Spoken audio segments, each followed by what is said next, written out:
নমস্কাৰ অসমবাসী, মই জিন্তুনাথ আৰু মই কৰি আছোঁ অসম লখিমপুৰৰ পৰা কেদাৰনাথলৈ চাইকেল যাত্ৰা।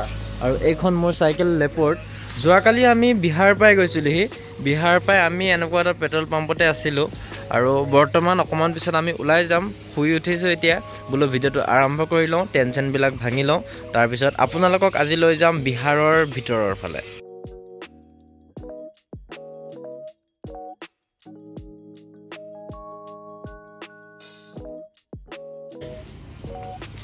एक नंबर क्वालिटी।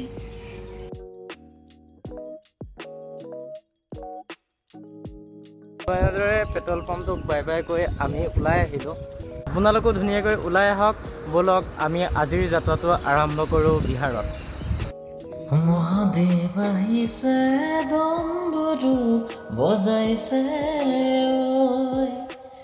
এনেকৈ গান গাবলৈ মন যায়, কিয়নো আমি আহি আহিছোঁ মহাদেৱৰ ওচৰলৈ আৰু আপোনালোককো লগত লৈ আহিছোঁ। আৰু যিমান দূৰলৈকে চাব আপোনালোকে, সিমান দূৰলৈকে অকল ঘেঁহু খেতি কৰা দেখিব। এইটো ঘেঁহু কয় নে মাকৈ কয় নে গোমধান কয়, ইমান ভালকৈ নাজানো। যদি কোনোবাই জানে মোক এইটো কমেণ্ট কৰি জনাব। আৰু অকল সেইফালে বুলি নহয়, এইফালে অকল সেয়া আপোনাৰ খেতিয়ে কৰা দেখিব। আমাৰ অসমৰ নিচিনা ইয়াত ইমান বেছিকৈ ধান খেতি কৰা নাই, মই ধান খেতি কৰা দেখাই নাই মেইন কথা এতিয়ালৈকে। অকল এই খেতিটোৱে কৰা দেখিছোঁ। মানে ঘেঁহু কয় নে মাকৈ কয় আপোনালোকে মোক ক'বচোন কমেণ্ট কৰি। আৰু সদায় দৰে যিহেতু আমি টেণ্টৰ পৰা ওলাই আহোঁতে একো খাই আহিব নোৱাৰোঁ, গতিকে আমি এখন হোটেলত আহিলোঁ। ইয়াতে আমাৰ মহাদেৱে বহি আছে আৰু দাদা দুজনমান বহি আছে লগতে। ইয়াত এটা আল্টিমেট বস্তু আপোনাক মই দেখুৱাই আছোঁ, চাব হা। এইটো মানে আমাৰ যিটো জলপান হয় ন, ইয়াতেতো দহি চূড়া বলতে হে ইছকো ইয়াৰ পে দহি চূড়া বুলি কয়। গুড়ৰ লগত দিয়া হয়। গুড় কা সাথ দেতে या चीनी का साथ देते? चीनी का साथ देते। और চিৰা, দহি চিৰা, ঠিক আছে। চ' বিহাৰত প্ৰথমবাৰ অসমীয়া জলপান খাই লওঁ আমি।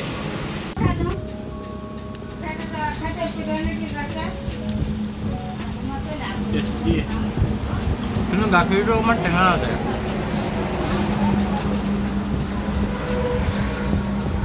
অসমৰ গাখীৰটোৰ নিচিনা লগা নাই, অকণমান বেলেগ বেলেগ লাগিছে বস্তুটো।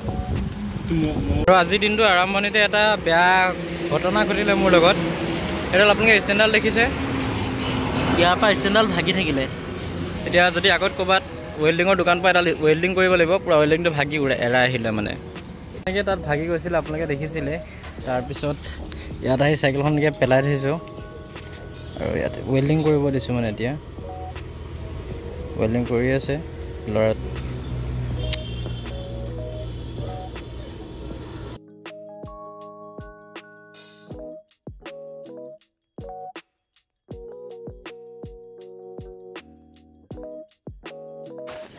চাইকেলখন এনেকৈ বনোৱা হৈ গ'ল আৰু এতিয়া ওলাই যাওঁ। মানে আজি দিনটো বেয়া নে কি বুজি পোৱা নাই একো। ওলাই অহাৰ পৰা বুলি কিবা এটা নহয় কিবা এটা অসুবিধা হৈ আছে মানে আমাৰ। চাই থাকক ভিডিঅ'টো আৰু বহুত ধন্যবাদ ইমানখিনিলৈকে লগত থকাৰ কাৰণে।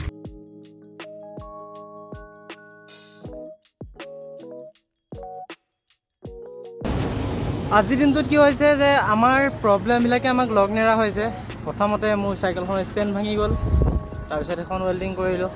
কৰাৰ পিছত আহি পেলাই আমাৰ মহাদেৱৰ চাইকেলখনৰ অকণমান প্ৰব্লেম দিলে, সেইখনো ঠিক কৰিবলগীয়া হ'ল। এতিয়া অত্যাধিক বহুত বেছি বতাহ মাৰি আছে, তাৰ কাৰণে চাইকেল বেছিকৈ চলাব পৰা নাই। আচলতে বিহাৰত সোমোৱা কালিৰ দিনটো অলপ ঠিকেই থাকে চলিলে, কিন্তু আজিৰ দিনটো মানে বিহাৰত আমাৰ বহুত বেয়াকৈ গৈছে। বাট বহুত দূৰ যাব আছে। বিহাৰত 455 কিলোমিটাৰ আমি অভাৰটেক কৰাৰ পিছতে বিহাৰ পাৰ হ'ম আৰু তাৰপিছত আমি ইউ পি পাই যাম। আৰু মেইন কথা আপোনাৰ ৱেষ্ট বেংগল, অসম, বিহাৰ এইবিলাক চব ৰাজ্যৰ মানুহবিলাকৰ মাজত এটা ডিফাৰেঞ্চ পাব। মানে আমাৰ অসমৰ মানুহখিনিৰ মাজত আৰু ৱেষ্ট বেংগলৰ মানুহখিনিৰ মাজত এটা বহুত পাৰ্থক্য আছে। আৰু সেই ৱেষ্ট বেংগলৰ মানুহখিনি আৰু বিহাৰৰ মানুহখিনিৰ মাজত এটা বহুত পাৰ্থক্য আছে। মানে ৱেষ্ট বেংগলৰ মানুহবিলাক অলপ ছাপৰ্টিভ আছিলে, আমাক ছাপৰ্ট কৰিছিলে, কিন্তু মই বিহাৰত সেই ছাপৰ্টটো একেবাৰে দেখিব পোৱা নাই। আৰু মানে কিছুমান মানুহে অলপ নিগেটিভ ইণ্টেনশ্যন লৈ চোৱা নিচিনাও লাগে আমাৰ ফালে, কিন্তু উপায় নাই, পাৰটো হ'বই লাগিব। যিহেতু এটা লক্ষ্য লৈ আহিছোঁ যে কেদাৰনাথ বাবা ধামৰ দৰ্শন কৰিম, লগতে ৰাম মন্দিৰ দৰ্শন কৰিম। কিন্তু এতিয়া সেই লক্ষ্যটো উপনীত হ'বলৈ হ'লে এইখিনিতো কষ্ট কৰিবই লাগিব। গতিকে আপোনালোকৰ লগত থাকিব, সহায় কৰি থাকক। এনেকৈ সহায়টো বেলেগ একো নালাগে, মাত্ৰ মোৰ ভিডিঅ'বিলাক আপোনালোকে চাওক আৰু আপোনালোকৰ দুই এজন ভাল বন্ধুৰ লগত ভিডিঅ'বিলাক শ্বেয়াৰ কৰি দিব। কাৰণ ভিউজ, কমেণ্ট, লাইক এইবিলাকে আমাক মটিভেট কৰে মানে আগবাঢ়ি যোৱা। চ' প্লিজ আপোনালোকে সেইকণ কষ্টটো মোৰ বাবে কৰিব পাৰিব ন। আৰু আহি আছিলোঁ, এইফালৰ পৰা আহিলোঁ কিন্তু ইয়াত একো চাইনবোৰ্ড টাইনবোৰ্ড নাছিলে মানে কিন্তু ৰাস্তাটো ইয়াত ব্লক হৈ আছে ইয়াত কিছুমান বস্তু আনডিচিপ্লিন দেখা পোৱা যায় মানে একো ডিচিপ্লিন নাই অসুবিধা হয় মানে অকণমান মানে যদিহে ৰাস্তা ঘাট বনাই থাকে তেতিয়াহ'লে এটলিষ্ট মানে আণ্ডাৰ মেইনটেনেঞ্চ বা লেবাৰবিলাকে কাম কৰি আছে তেনেকৈ ইংৰাজীত লিখি হওক বা হিন্দীত লিখি হওক এখন মানে চাইনবোৰ্ড থাকিলে ভাল এতিয়া আমি ধৰি লওক চাইকেলিং কৰি আছোঁ এটা ডাঙৰ আপ উঠাইছোঁ উঠাই পেলাই যেতিয়া নামিব সময় হৈছে সেইখন সময়ত যেতিয়া ৰাস্তাটো বেয়া থাকে আমাৰ মানে কষ্টটো দুগুণ হৈ যায় না সেইটো কাৰণে সেই বস্তুটো নাই মানে আৰু বিহাৰত যদি আপোনালোক আহে কিছুমান মানে আনডিচিপ্লিনটি দেখা পাব মানে য'ত মানে ৰাস্তাটো ধৰি লওক 4 লেন ৰাস্তা সিফালৰ পৰা এইফালৰ পৰা গাড়ী যাব লাগে সিফালৰ পৰা আহিব লাগে কেতিয়াবা দেখিব যে আপুনি এইফালৰ পৰা গাড়ী আহিছে আপোনাক এটা এক্সাম্পল দেখাই আছোঁ যাব ইয়াত বাইক এখন আহি আছে সেই বাইককেইখনো এইফালৰ পৰা আহি আছে মানে এই বস্তুটো এইফালৰ পৰা যাবৰ কাৰণে বনাই থৈছে মানে সিফালৰ পৰা আহিবৰ কাৰণে বনোৱা নাই চ' এনেকুৱা কিছুমান আনডিচিপ্লিন আছে আৰু অলপ মানে বেলেগ মানে অন্য ষ্টেটবিলাকতকৈ গতিকে ইয়াত যদি আপোনালোক কেতিয়াবা ফুৰিব আহে তেতিয়াহ'লে অকণমান নিজে সাৱধান হোৱাটো ভাল আৰু নিজে ডিচিপ্লিন দি চলি থকাটো ভাল মানে মই ভাবোঁ তেনেকৈ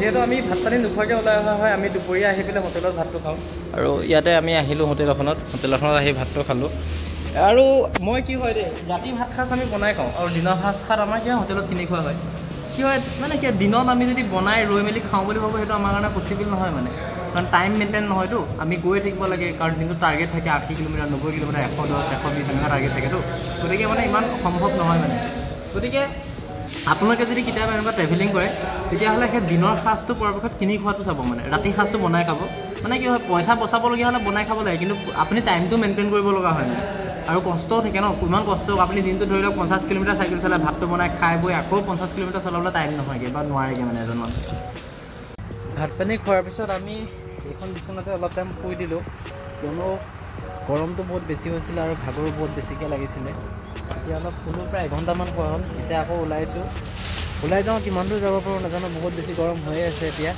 চাই থাকক ভিডিঅ'টো আপোনালোকে এতিয়া আমি এখন কি জেগাত আছোঁ নাজানো আৰু আৰাৰিয়া বুলি এখন জেগা আছে তালৈও 28 কিলোমিটাৰ আছে সময় এতিয়া 3টা 5 হৈ গ'ল আৰু আমি সেই আৰাৰিয়া পাই লওঁগৈ তাৰপিছত আপোনালোকক কৈ আছোঁ গোটেই কাহিনীখিনি কি হ'ল বাটত কি নাই হোৱা আৰু অকণমান অসুবিধা হোৱাৰ কাৰণে আমি বেছিকৈ ভিডিঅ' বনাব পৰা নাই ভালকৈ কওঁ আপোনালোকক জাষ্ট ভিডিঅ'টো চাই থাকক ৰাস্তাবিলাক দেখিছে আপোনালোকে কিবা বনাই আছে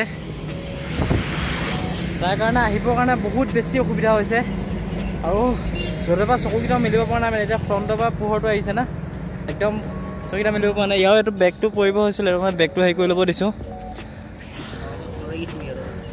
জানো আৰাৰিয়া পাব পাৰোঁ নে নোৱাৰোঁ চাই থাকক আপোনালোকে ভিডিঅ'টো আৰু আপোনালোকে এটা বস্তু চাওক যে ৰাস্তাটোৰ সিটো ফালে যিটো ফালে গাড়ী যাব পাৰে সেইফালে মানুহে নিজৰ মানে কিবা গোমধান নেকি এইটো গোমধান মেলি থৈ দিছে ইয়াত মানে মই আচৰিত পাওঁ মানে একো ডিচিপ্লিন নাই মানে নিজাৰ যি মন যায় তাকে কৰি আছে যেনে আৰু এনেকৈ লাহে লাহে বেলি পৰিব হ'ল সময় হাতত বহুত কম আছে আমি পটাপট আহি আছোঁ আৰু আহি থাকোঁতে বাটত আমি এখন কি বস্তু লঞ্চ কৰিলে বুজি নাপালোঁ আই থিংক ৰকেট হ'বনে নাই ছেটেলাইট হয় কি বস্তু নাজানো কিন্তু একদম ওপৰলৈ গৈ আছে মানে কিন্তু একদম দূৰৰ পৰা যেতিয়া মই চাইছিলোঁ তেতিয়া অকণমান হেলিকপ্টাৰ নিচিনা লুকছ এটা দেখা পালোঁ কিন্তু কেমেৰাত আপোনালোকে এটা বস্তুটো ধৰিব নোৱাৰিব মানে কি বস্তু আৰু এনেকৈ আমি বহু কষ্টৰ পিছত আহি আৰাৰিয়া পালোহি কিন্তু ইয়াত মেইন এটা প্ৰব্লেম সঁচা কথা ক'বলৈ গ'লে মুছলমান মানুহৰ সংখ্যাটো বেছি এইকেইটা ডিষ্ট্ৰিক্টত আৰু আমি থাকিব পৰাকৈ জেগা বিচাৰি পাবলৈ বহুত কঠিন হ'ব গতিকে বহু বিচাৰি লাষ্টত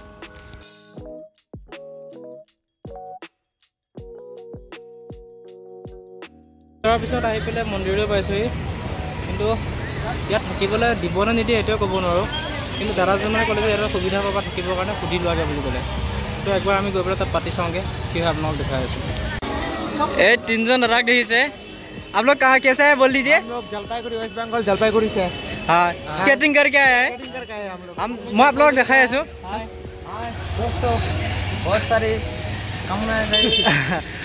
मतलब दादा मतलब स्केटिंग कर मतलब मैं आसामी से बोलते लैंग्वेज लगे ना मतलब दादा स्केटिंग कर मैं भरी जो जूता टाइपर जो चका थका बस्तु स्केटिंग कर आज मैं काली मंदिर मैं एक लग पाई गलो मैं আৰু অৱশেষত এই কালী মন্দিৰ ভাগৰ কমিটি আমাক থাকিবলৈ পাৰ্মিশ্যন দিলে আৰু এভাগ মেলা চলি থকাৰ বাবে মই বৰ বেছিকৈ ভিডিঅ'টো এণ্ডিং কৰিব নোৱাৰিলোঁ গতিকে এক্সট্ৰিমলি চৰি আৰু আপোনালোকে চাওক বহুত ধুনীয়াকৈ পাতিছে মেলাবিধ আৰু আমাক তেনেকৈ এই দাদা দুজন যি দুজন আপোনালোক থিয় হৈ থকা দাদা দুজন বহিছে এতিয়া সেই দাদা দুজন আমাক ভাত খোৱালে মানে নিজে আহি ক'লে আৰু মানে খাব কিবা সহায় কৰিব পাৰিম নি বুলি তাৰপিছত আমাক এনেকৈ ভাত খাবলৈ লৈ আহিলে আমাৰ স্কেটিং কৰা ল'ৰা তিনিজন ৱেষ্ট বেংগলৰ আৰু আমাক আৰু সিহঁতিও আপোনাৰ কেদাৰনাথ ধামলৈকে যাব তেওঁলোকক চাগে আমি ভগৱানে কৰিলে বাটত লগ পাম আৰু অৱশেষত আমি এইভাগ কালী মাৰ মন্দিৰতে থাকিলোঁ আৰু মন্দিৰত থাকি খুব ভাল লাগিলে আৰু আমাক এনেদৰে মালা চালা পিন্ধাই স্বাগত কৰিছিলে যেতিয়া আমি মন্দিৰত থকাৰ পাৰ্মিশ্যন বিচাৰিছিলোঁ তো আজিৰ ভিডিঅ'টো ইমানেই আকৌ এটা নতুন ভিডিঅ'ৰ সৈতে পুনৰ লগ পাম ধন্যবাদ জয় অসম হৰ হৰ মহাদেৱ বেকগ্ৰাউণ্ড মিউজিকৰ কাৰণে ভইচ অভাৰ কৰি দিলোঁ